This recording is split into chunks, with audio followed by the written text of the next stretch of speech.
Menace II Society is a 1993 film written by Tiger Williams and directed by the Hughes Brothers. I consider Menace II Society to be a part of the classic 1990s black film canon. It contains similar themes to Boys in the Hood and South Central while telling the story of young black men growing up in environments where gangs fill the gaps left by their absent fathers and parental figures. Menace II Society begins with two young black men, Cain, played by Tyron Turner, and O-Dog, played by Lawrence Tate, who appear to be in their teens, visiting a convenience store to buy beer. While shopping, the two are followed around the store by a female attendant and watched closely by the cashier from behind the counter. With this being a neighborhood store, the employees may have had run-ins with these guys, but it also seems possible that they don't have prior experience with these particular guys and are stereotyping them or profiling them. Instead of just asking them to leave the store, which would be their right, they passive-aggressively rush them. They want them to buy something, but to do so quickly and leave. So they're willing to take their money, but uncomfortable with the guy's presence in the store. On the flip side, the guys seem used to this treatment and are cool and not at all worried, though they realize that they're being watched and followed. O-Dog shows himself to be sensitive to disrespect, impulsive, and very comfortable with violence. He's not at all hesitant about attacking someone despite the possible consequences of facing serious jail time. O-Dog, and to a lesser degree Cain, are the embodiment of the stereotypes of the young black male. Though in the telling of their story, it provides some context and explanation as to how some young black men end up this way. I think the creators of Menace II Society made a wise decision by focusing on Cain, who is definitely from the street life, but not all the way gone. O-Dog is younger than Cain, but somehow more hardened, yet immature as well. Had the film been from his perspective, it probably would have glorified the violence, but lacked some of Cain's willingness to be introspective. Cain is an orphan who was raised by his grandparents in the Watts neighborhood of Los Angeles, California. Cain's parents are portrayed by Samuel L. Jackson and one of my favorite actresses, Candy Alexander. They appear for just one scene, but the actor's talent is undeniable. Also, the implications of that scene offer so much insight into the person that Cain will become. While alive, his parents were a hot, flaming mess. Cain's father worked various odd jobs on occasion, but was primarily a drug dealer, while his mother was a heroin addict. So as an aside, I've seen Alexander play two heroin addicts years apart. And so in this movie and then also in The Coroner, and she brought something amazingly different to each role. Cain's parents were a negative influence, and their friends who surrounded him were also into the street life. Most dads or father figures hold the seat of a bike while teaching how to balance without training wheels, how to position your hands on a football, or how to hold and swing a baseball bat. But for Cain, during a house party, one of his parents' friends, Purnell, sits him on his lap and allows him to drink beer and hold a gun. Growing up in a home where drugs, violence, and other forms of dysfunction were present helped to normalize these activities. When we move forward to the present, Cain and the people around him are making a big deal out of him living to the age of 18 and graduating from high school. Maybe this is a result of the movie being from the early 90s, but I thought it was pretty sad. It just seemed like the expectations for him were very low. I get it that at the time the death rate for young black men in Los Angeles and other major cities around the country was high, but the death of a young person should be shocking, not their survival. And it should be expected that you would graduate from high school. That's not extra. That's like an expectation, like it's something you should do. I'm not going to go off on a tangent here, but something I've always been curious about is that Cain's parents are incredibly dysfunctional, but his grandparents are decent people. We have a lot of stories about the civil rights generation and the generation of teens that came of age during the 80s/90s crack epidemic. I would find it incredibly interesting to see a story that explains the family breakdown and devastation that occurred during the generation in between. Throughout Menace II Society, we see and come to understand how Cain developed into the young man he's come to be, but what exactly happened to Cain's mother and father that took them so far off the path that their parents followed? O-Dog, in his ignorance and I don't give a F attitude, begins showing the tape from the convenience store to everyone. He had the good sense to confiscate the tape which would clearly show him committing a crime, but then turns around and shows it to people, which increases the likelihood that they will be caught. Being in this tense and impulsive environment, there's not a lot of forethought or planning given to actions. Thus, things can be cool 1 minute and then go completely wrong in seconds.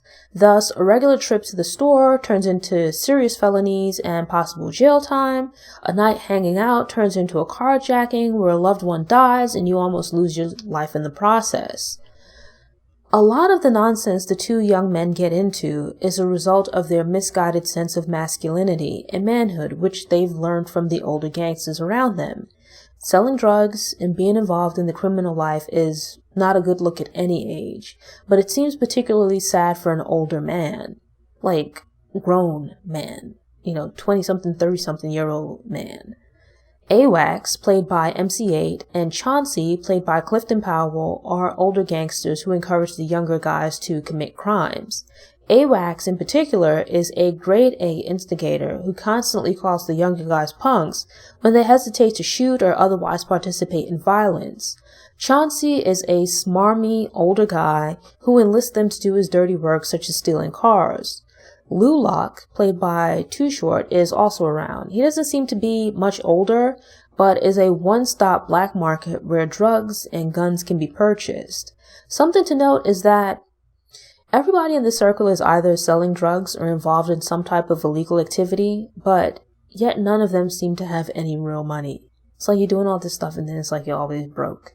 It's like they don't have money to chip in on gas. Purnell was the friend of Cain's parents, who first let him hold a gun, and as Cain was growing up, Purnell looked out for him, and as a result, Cain feels a certain obligation to look out for Purnell's girlfriend, Ronnie, played by Jada Pinkett Smith, and his young son, Anthony.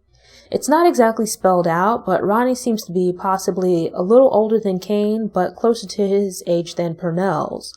Purnell was already a grown man when Cain was a kid, and would be several years older than Ronnie. Females are present to some degree, either as friends or eye candy, but don't seem to be directly involved in the more violent aspects of street life. But, as Cain points out, Ronnie was, if not involved as Purnell's girl, then was around the street life and knows how things work.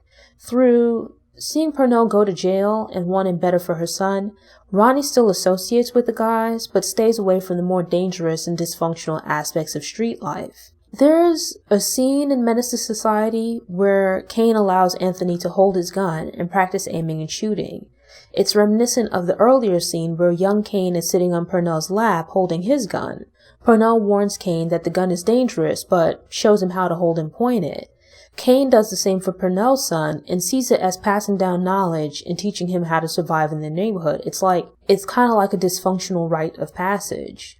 Many of the men around Cain have been to prison, so it's normalized and no big deal to them. But when Cain finds himself detained in jail, he realizes that it's not where he wants to be. Faced with the expectations of seeking revenge, Cain provides scenarios in which he will not kill, which results in Old Dog questioning his manhood. You get a sense that deep down inside, this isn't what or who Cain wants to be, but it's the standard for his neighborhood. It's all he knows, and he wants to be accepted, so he succumbs to peer pressure. Robbing, selling drugs, and killing to get what you want is a way of life. Everyone is out for self by any means, and these guys are putting their lives at liberty at risk in pursuit of big money, as they aren't willing to work regular jobs to earn a living. And just a side note, but I always cringe to see a group of men, grown men, passing a blunt or a bottle of alcohol around and everyone's putting their mouth on it. It's just nasty. The main crew is rounded up by two other young friends. Sharif, played by Vontae Sweet, is a pro-black young man who used to also get into trouble, but found his way back to the right path through Islam, through the Nation of Islam, I believe. Stacy, played by Ryan Williams, is also managing to stay out of criminal trouble, but he sees himself as a player/pimp and seems to have a trailer load of kids.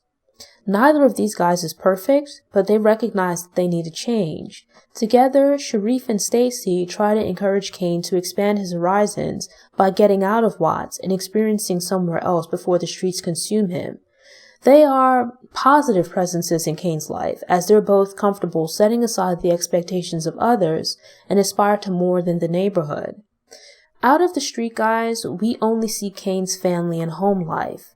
It seems like O-Dog doesn't have anyone outside of the crew caring for or guiding him, or at least we don't ever see or hear about them. The older guys are essentially the father figures for the young guys like Cain and O-Dog who are coming up.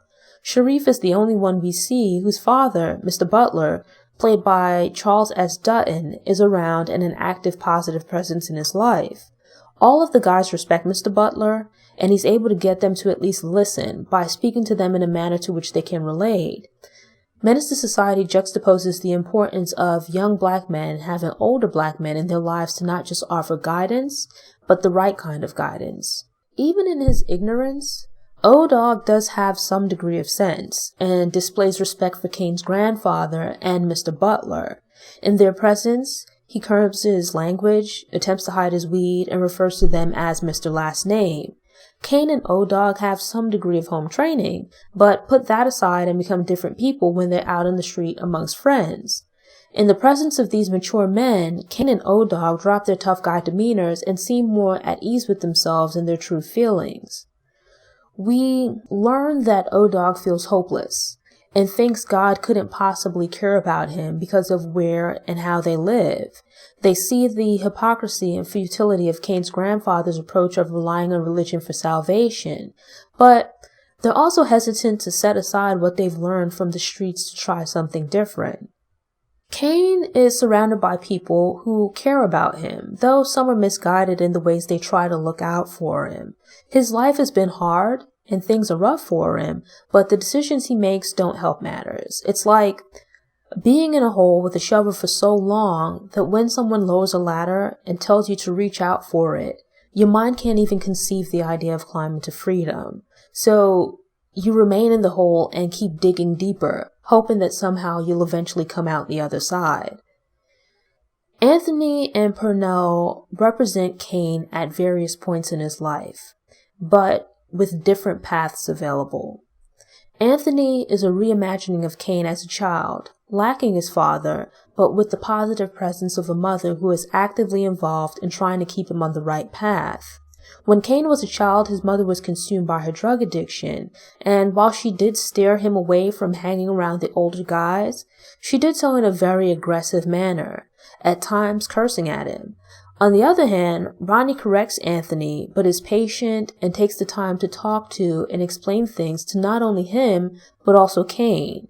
She might have been at one point, but is no longer wrapped up in the street life, and she's doing what she can to keep it away from her son. Sadly, Purnell is what Cain can look forward to in the future, if he doesn't make changes to his life, but manages to continue living. Years, if not decades, sitting behind prison bars.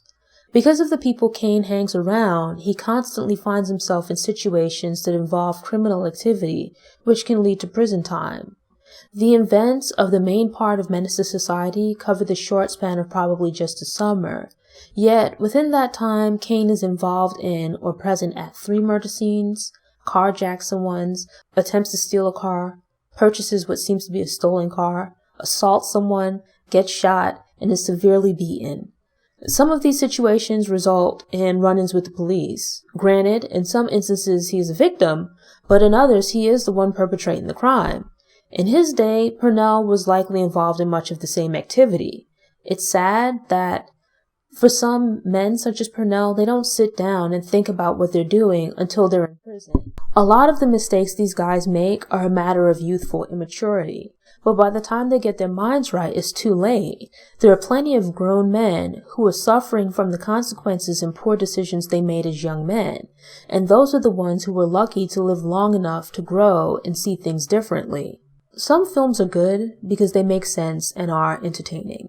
But then you have films that are great because the characters are complex and there's enough depth to the story for analysis and discussion. On a surface level, Menace II Society is a good movie with plenty of action and drama to keep most audiences interested. I know a lot of people get caught up in O-Dog being a loose cannon and Cain constantly getting into nonsense, but If you take the time to look beyond the violence and machismo, it's a pretty deep film. It unpacks a lot of the issues surrounding young black men and their place in society. I like movies that tell a good story and are a solid representation of the film creator's artistic vision, but I think great movies get the creator's point across while leaving enough room for the audience to form their own opinions and interpretations. At this point, I'm assuming most people have seen Menace II Society. If it's been a while, I recommend watching it again, paying attention to the inner lives of the characters. It remains an incredible conversation piece. Thanks for tuning in. Show notes and sources are available on the Noir Histoire website via the link in the episode description. If you enjoyed this episode, please click the thumbs up button. You can also share it online, on social media, or with someone you think might enjoy the episode. Doing this will help other people find the show, which helps it to grow and makes you look like a superstar. If you aren't already subscribed to the Noir Histoire YouTube channel, I hope you subscribe now and return to get motivated, get inspired, and get more stories of Black history made and in the making. Until next time, take care.